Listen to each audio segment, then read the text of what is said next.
നമസ്കാരം, ഞാൻ doctor Shyam Sundar, SK ഹോസ്പിറ്റലിലെ സീനിയർ ഫിസിഷ്യനും മെഡിക്കൽ സൂപ്രണ്ടുമാണ്. ഇന്ന് നിങ്ങളോട് സംസാരിക്കാൻ ഉദ്ദേശിക്കുന്നത് നമ്മുടെ മനുഷ്യനെ സംബന്ധിച്ചിടത്തോളം ഏറ്റവും കൂടുതൽ ആളുകളെ കൊന്നുകൊണ്ടിരിക്കുന്ന ഒരു കാര്യം ഇൻഫെക്ഷനാണ്. ഈ നൂറ്റാണ്ടിൽ 1900-ൻ്റെ ആദ്യഘട്ടത്തിൽ ഏറ്റവും കൂടുതൽ ആളുകൾ മരിച്ചുകൊണ്ടിരിക്കുന്നത് പല ഇൻഫെക്ഷൻ കൊണ്ടാണ്. അന്നൊക്കെ ആദ്യകാലത്താണ് നമ്മൾ ബാക്ടീരിയ, വൈറസ് ഉള്ള ജന്തുക്കളെപ്പറ്റി നമ്മൾ പഠിക്കുകയും ഇവയുടെ ആക്രമണം കൊണ്ടാണ് നമുക്ക് ഇൻഫെക്ഷൻ ഉണ്ടാകുന്നത് എന്ന് മനസ്സിലാക്കുകയും ചെയ്യും. അതിനുശേഷം അവരെ നിയന്ത്രിക്കാനുള്ള ഒരു മരുന്നുകൾ നമ്മുടെ കയ്യിലില്ലായിരുന്നു. അപ്പം ഈ നൂറ്റാണ്ടിൻ്റെ ആദ്യ പകുതിയിലാണ് നമുക്ക് ആൻറ്റിബയോട്ടിക്സ് ഉപയോഗിക്കണം എന്നുള്ള ചിന്ത ഉണ്ടാവുകയും ആദ്യത്തെ ആൻറ്റിബയോട്ടിക്കുകൾ സൾഫണാമൈഡ് എന്ന് പറയുന്ന മരുന്നുകളാണ്. സൾഫണാമൈഡ് ഇന്നത്തെ ആൻറ്റിബയോട്ടിക്കുകൾ വളരെ ശക്തി കുറഞ്ഞതാണ്, അത് ഒരുപാട് അലർജി ഉണ്ടാക്കുന്നതാണ്. 1948 ശേഷം ആണ് നമുക്ക് പെനിസിലിൻ കണ്ടുപിടിക്കുന്നത്. പെനിസിലിൻ കണ്ടുപിടിക്കുന്നതിനറിയാം, വളരെ ആക്സിഡൻ്റലായിട്ട് കണ്ടുപിടിച്ച ഒരു മരുന്നാണ് പെനിസിലിൻ.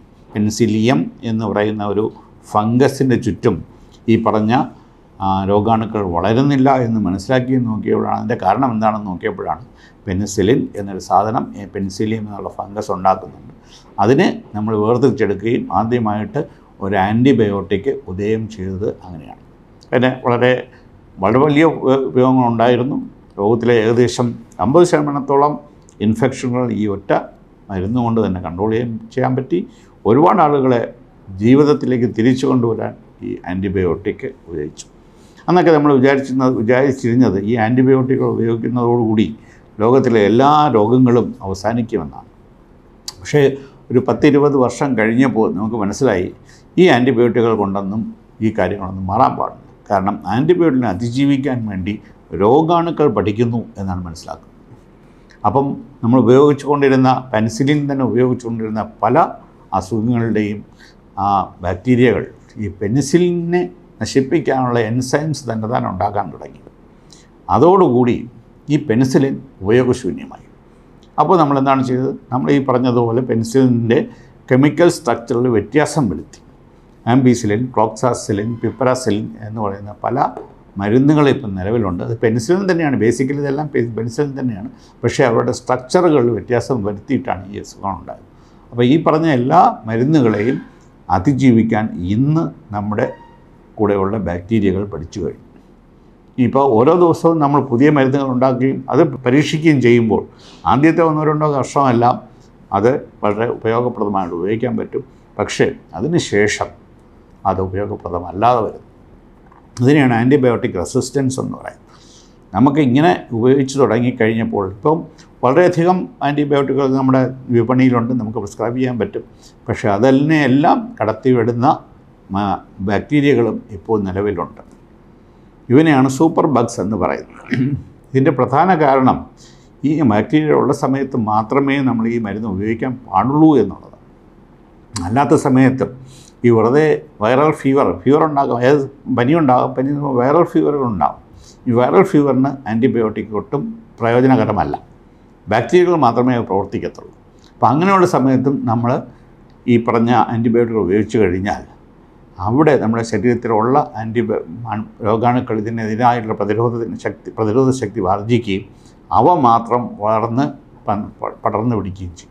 അപ്പോൾ ഇതിനെതിരെ പ്രതിരോധ ശക്തിയുള്ള ബാക്ടീരിയകളുടെ അംഗബലം വളരെയധികം കൂടുകയും സാധാരണയുള്ള ആൻറ്റിബയോട്ടിക്കുകൾ പ്രയോഗിക്കാൻ പറ്റാതാവുകയും ചെയ്യും. അപ്പോൾ നമ്മൾ കൃത്യമായിട്ടും ആൻറ്റിബയോട്ടിക് ഉപയോഗിക്കുന്നത് ഒരു ബാക്ടീരിയയാണ് ഇതിന് കാരണം എന്ന് മനസ്സിലാക്കിയിട്ട് മാത്രമേ ഉള്ളൂ. അതിനാണ് നമ്മൾ കൾച്ചർ എന്ന് പറയുന്ന പരിശോധന ചെയ്യുന്നത്.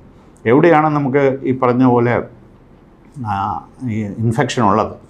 ശ്വാസകോശത്തിലാകാം, രക്തത്തിലാകാം, ശരീരത്തിലെ തൊലിയിലാവാം, തലച്ചോറിലാകാം, ഹൃദയത്തിലാകാം, എവിടെയെങ്കിലും നമുക്ക് ഇൻഫെക്ഷൻ വരാം.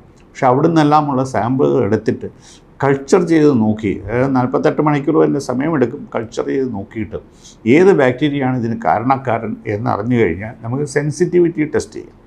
സെൻസിറ്റിവിറ്റി ടെസ്റ്റ് എന്ന് പറഞ്ഞു കഴിഞ്ഞാൽ ഓരോ ബാക്ടീരിയയ്ക്കും വളർത്തുന്ന കൾച്ചർ ബോട്ടിലുകളിനകത്ത് നമുക്ക് ഈ ആൻറ്റിബയോട്ടിക്കിൻ്റെ ചെറിയ ഡിസ്കുകൾ അവിടെ അതിനകത്ത് വയ്ക്കുകയാണ് ചെയ്യുന്നത്. അപ്പോൾ സെൻസിറ്റീവായ ഈ ബാക്ടീരിയ നശിപ്പിക്കാൻ പറ്റുന്ന ബാക്ടീരിയകൾ അതിന് ചുറ്റും വളരുകയില്ല, അവിടെയെല്ലാം ബ്ലാങ്ക് ആയിട്ട് വരും. അപ്പോൾ അത് നമുക്കറിയാം അവരുടെ സെൻസിറ്റിവിറ്റി എത്രയാണ്. അപ്പോൾ ഏറ്റവും സെൻസിറ്റീവായ ഒരു മരുന്ന് ഉപയോഗിച്ചാൽ മാത്രമേ ഇത്തരം ബാക്ടീരിയകളെ നമുക്ക് നശിപ്പിക്കാൻ പറ്റത്തുള്ളൂ. അതേസമയം അവർക്ക് സെൻസിറ്റീവ് അല്ലാത്തൊരു ഒരു ആൻറ്റിബയോട്ടിക്സ് ഉപയോഗിച്ചാൽ അതിനെ അധികരിക്കുന്ന അല്ലെങ്കിൽ അതിനെ അതിജീവിക്കുന്ന ബാക്ടീരിയയുടെ എണ്ണം വളരെയധികം കൂടുകയും നമുക്ക് പിന്നെ ഈ ബാക്ടീരിയ നിയന്ത്രിക്കാൻ പറ്റാത്ത രീതിയിലേക്ക് പോവുകയും ചെയ്യും. നമ്മുടെ ആൻറ്റിബയോട്ടിക്സ് ഉപയോഗിക്കുന്നത് വളരെയധികം നിയന്ത്രിച്ചില്ലെങ്കിൽ നമുക്ക് ഇപ്പോൾ പറഞ്ഞതുപോലെ പഴയതുപോലെ ഒരുപാട് ആൻറ്റിബയോട്ടിക്സ് ഒന്നും ഇല്ല. 1-2 ആൻറ്റിബയോട്ടിക്സ് എല്ലാത്തിനും ഉപയോഗിക്കാൻ പറ്റുന്നു.